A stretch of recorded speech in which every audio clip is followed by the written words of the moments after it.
Hello, and welcome back to another episode of General Conference Conversations, the podcast where we have conversations about General Conference.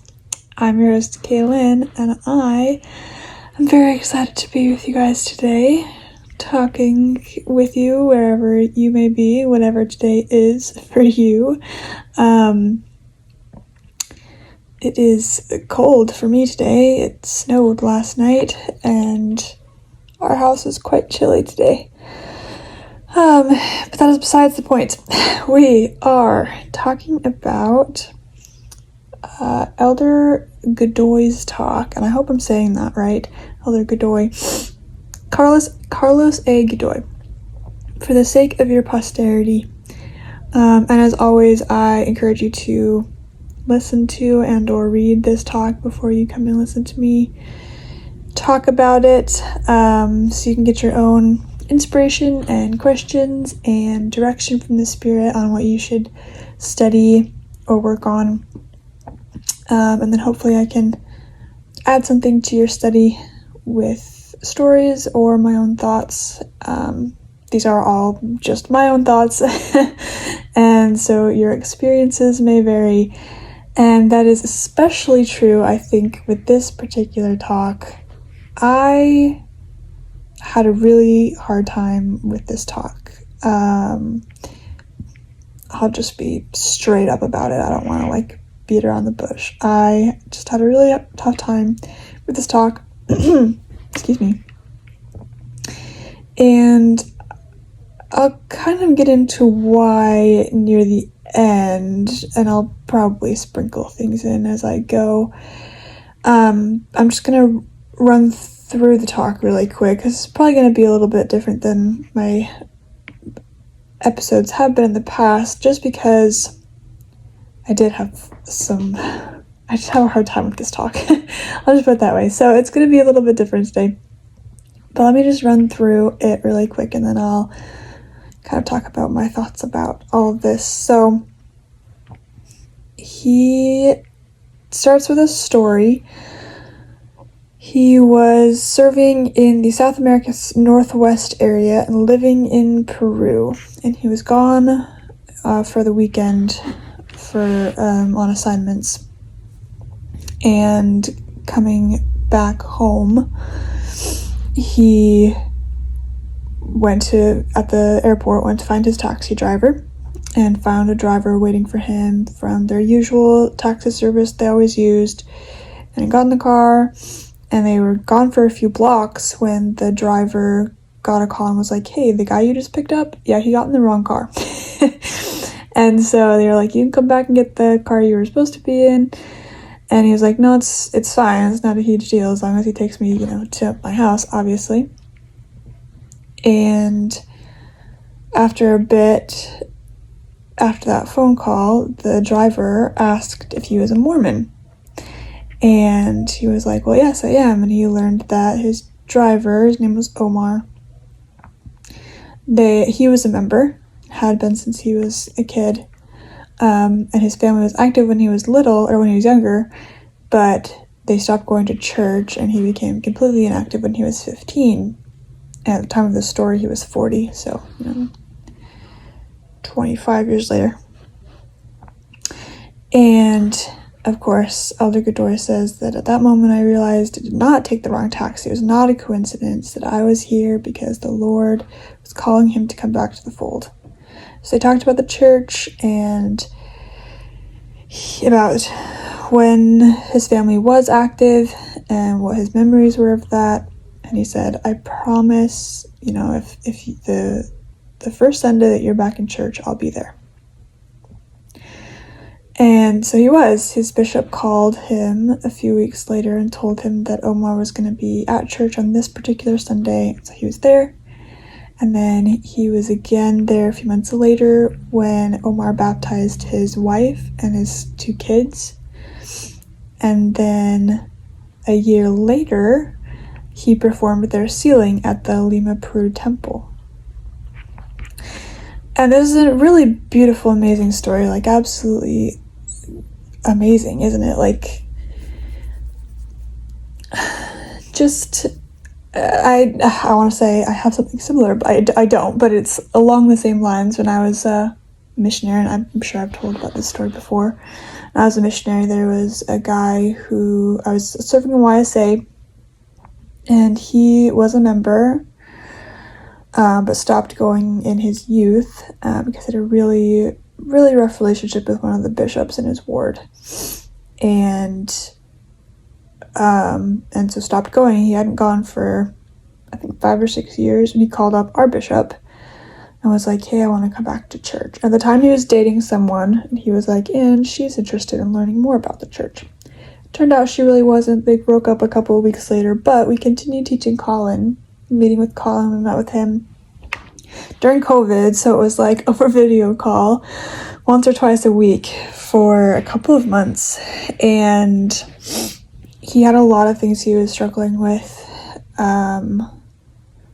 Not just that, he had just broken up with his girlfriend of like a couple of years, but he was struggling to find a job that he enjoyed and to make money, and he had a lot of personal mental health stuff and addiction stuff that he was working through. And it was really sad. He actually moved out of our ward, and so we had to pass him off to a set of elders, which ended up really, really good for him. He made some really amazing friends in that ward, and he got along really well with the bishop, which was good because that was an issue before. And the elders that he got passed off to were absolutely amazing, and so it was good. It worked out well. And then and I kept up with him throughout my mission.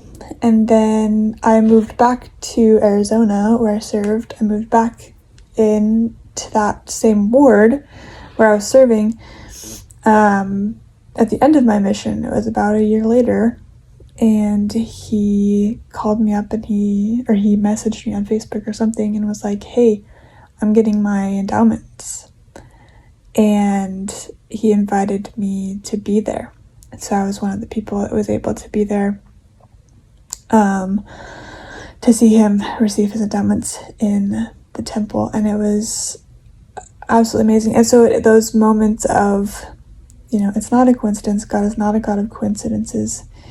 And for Elder Godoy to be so involved in this family's return to the church or return to the gospel, and to be, a part of those big moments for them, I think is a really beautiful story.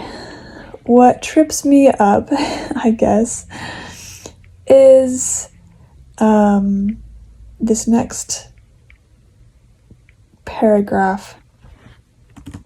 Elder Godoy, he says, I'm sharing this experience for 2 purposes. And then he says this. First, to address those good members who for some reason have fallen away from the restored gospel of Jesus Christ. Second, to also address those participating members today who maybe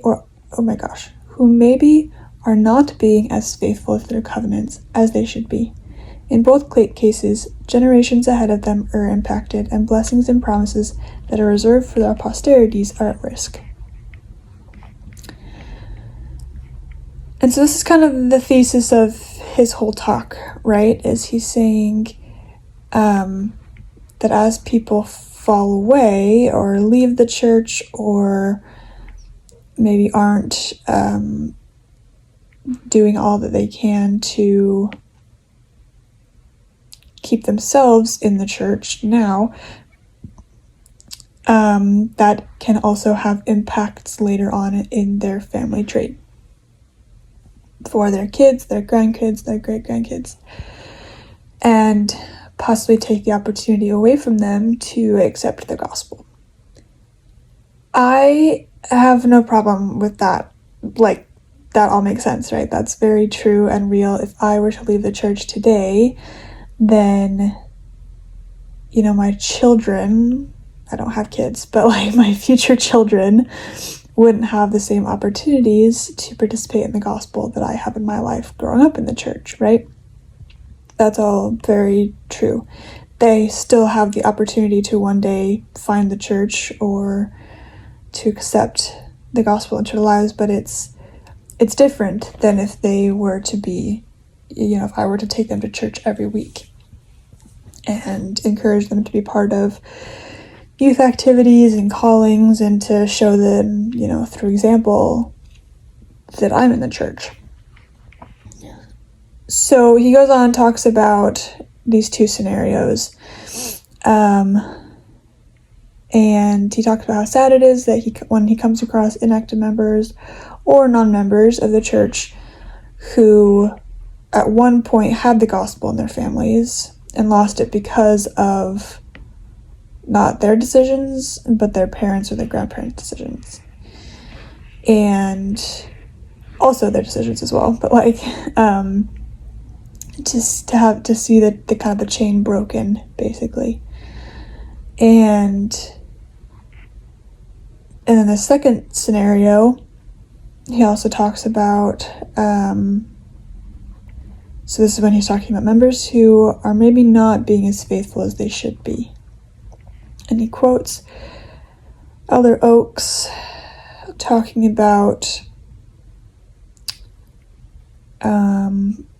people who are only concerned with the present, and that we need to think about how our decisions every day will lead, not just that this is what I want now, but to think about how this decision will affect the rest of your life. And he says this specifically, Elder Godoy says, "Some may think we don't need to attend church every Sunday, or we will pay tithing when things get better, or I will not support the church leaders in this subject. But, they say, we know the church is true and we will never leave the gospel of Jesus Christ." And he goes on to say that they may not realize the negative impact that kind of lukewarm membership will have on their lives and the lives of their posterity. And anyway, and then he goes on to talk about M. Russell Ballard also talking about some of the same similar concerns. And it's really all just, this long way of saying your actions have consequences for other people, and specifically your actions have consequences for your family's ties to the gospel of Jesus Christ. And I absolutely believe all of that. I absolutely believe and agree that our actions have consequences, and that we should be aware of those and thinking about those, and thinking about how our actions affect not only our futures but other people's futures, and just all of that. I absolutely believe all of that. However, my worry with talks like this one specifically, is that this tends to foster judgment against those who choose to leave the church, or who are even just struggling with things in the gospel and things in the church. I am someone who struggles with aspects of policy, doctrine, gospel, scripture, general conference talks. Obviously, I'm talking about this very openly. There are things that I struggle with on a daily basis. And that quote that I just read of, there are people who think, I don't need to go to church, or I'm not going to support the church leaders. We'll pay tithing when things get better, but say that they know the church is true and they'll never leave the gospel. I feel that. I feel like I am one of those people. There are things that I really struggle with. Not necessarily going to church every Sunday or paying my tithing, although I do forget to pay my tithing and then I pay it all at the end of the year. But anyway, that's a different topic. But there are things, right? I struggle with things in the church, and I'm not gonna say them specifically because I don't think this is the forum for that. But and there are a lot of people who struggle with things in the church, but they love the church, they love the gospel, they love some of the doctrine, they love the doctrine. And that's, I've the church, this church, the Church of Jesus Christ of Latter-day Saints, is where I have come to know Jesus Christ and God. This is where I served a mission. I saw the gospel change people's lives.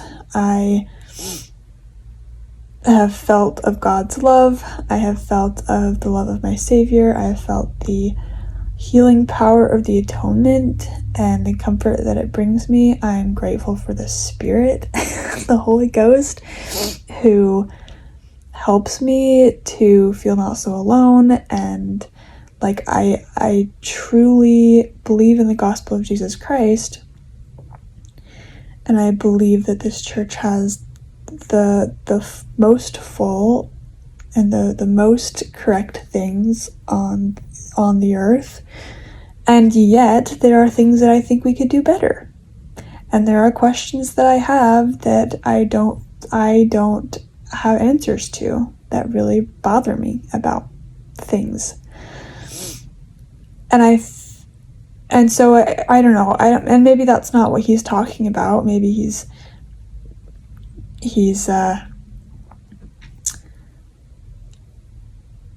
thinking of different scenarios than that, but I just see this, like, people taking this and then seeing, people in their lives who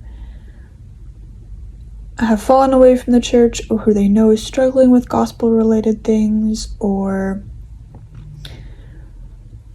are really against the church, or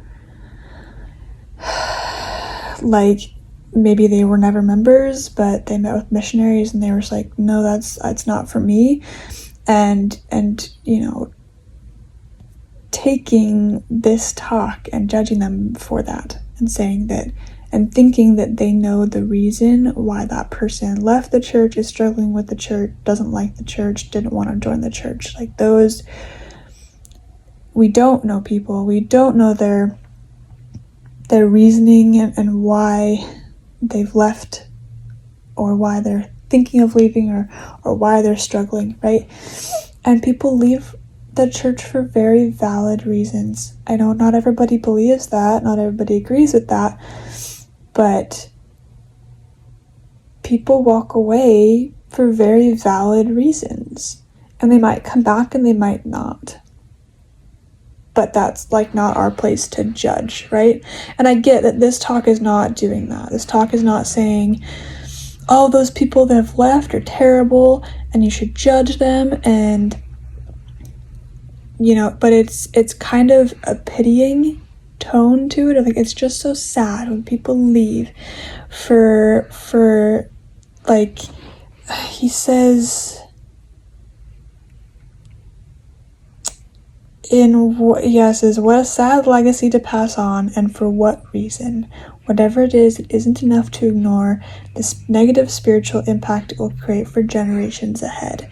And I feel like that just puts so much pressure on people. It puts a lot of pressure on me, and this is maybe just a me thing, but like, I can only control myself, right? I can only control my own actions. I cannot control the actions of my future children, or of my husband. Like, I can't control other people, and I get where that's my thoughts are all over the place on this. I understand that this talk is about thinking about your particular actions and how they are going to impact people.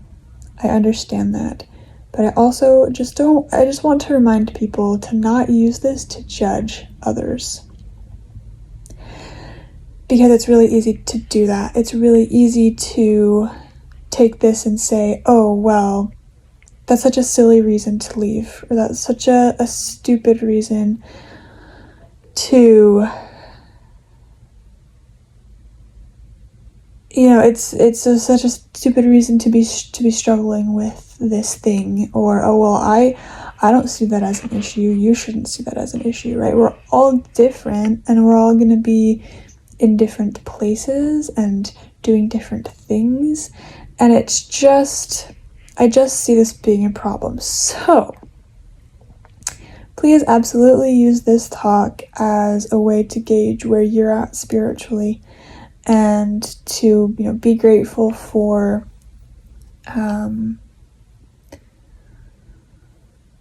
your role in passing on this spiritual legacy, right? Whatever that legacy may look like. But I also would like to put forward an invitation to do this. If you are someone who thought of somebody, if you were reading this talk and you thought, oh, I know somebody who's like this. It's so sad that this person left the church or is struggling with the church because that'll impact their kids or whatever. You thought of someone who has left the church or is struggling with the church or has rejected the gospel for whatever reason. I want you to really, truly try to understand why. Why they left, why they're struggling, why they disregarded, or why they, said no to missionaries or said no to baptism or whatever it may be, right? Either ask them, or if you've asked them before, return to that conversation in your mind and try not to disregard their reasons as trivial or too small or silly or something that you don't see as a problem, right? And really think about why those reasons are important to them. And have an open conversation about this. And you're probably never going to see eye to eye on you're never going to see eye to eye on everything, right? And you might not even completely understand their reasons. But you can still celebrate the faith that they do have. You can celebrate your similarities and your differences. You can bring the Spirit into any conversation that you have with someone, regardless of whether you say anything about God or the church or Jesus, right? But going into it a place of love, not a place of I pity you because you've taken the opportunity away from your posterity to have the gospel in their lives. I just don't see that being a loving place that you're approaching a relationship with. So those are my thoughts on this talk, and you may have completely other thoughts on this talk. Obviously, your mileage may vary. We are all different. And you may have taken this as very positive and very uplifting. But I do want you to keep that in mind, that, if your immediate thought was to think of somebody else and, judge them or pity them, or think it's oh so sad that somebody's left the church, I really want you to think about the why. Because in the church, we often categorize people who have left the church as lazy or rebellious or sinners, or they're taking the easy way out, right? We have these kind of preconceived notions in our heads of why people leave the church, or why people question, or why people struggle with things, and we forget that they're just people trying to get through it just like we are. And when have you, is there anybody who has never struggled with anything in the gospel? Right? We're all struggling. We're never perfect, and none of us are perfect. None of us are doing all of our covenants and all of our commandments every day. If we were, we would be perfect, and there would be no need for us to be on this earth. We can always be learning and growing. And so anyway, that's my 2 cents, my thoughts, more than 2 cents, because that was a lot of thoughts. But that is my invitation to you, is to think of the people in your life who've left the church, who are struggling with the church, who are questioning, who maybe don't like the church, who have but declined the offer to join the church, or even to, go to church with you, right? And think about why. And maybe ask them why, like have conversations with them about it and really try to understand from a place of love where they're coming from. So that's really all I've got for you. As always, I encourage you to check the footnotes. There aren't a lot for this talk, but he does quote quite a few other talks. A couple one from President Nelson, one from President Oakes, one from the late President Ballard, and some scriptures as well. So if you want to do some further study of this topic, that's a good place to start. As always, thank you so much for listening to me ramble along and try to put my thoughts into coherent words and sentences for you to think about. Be sure to follow and share on Facebook and Instagram, both General Conference Conversations. And you can also subscribe or follow. Subscribe on YouTube, follow on your podcatcher of choice. I also always love to hear from you, reviews and emails and comments and messages.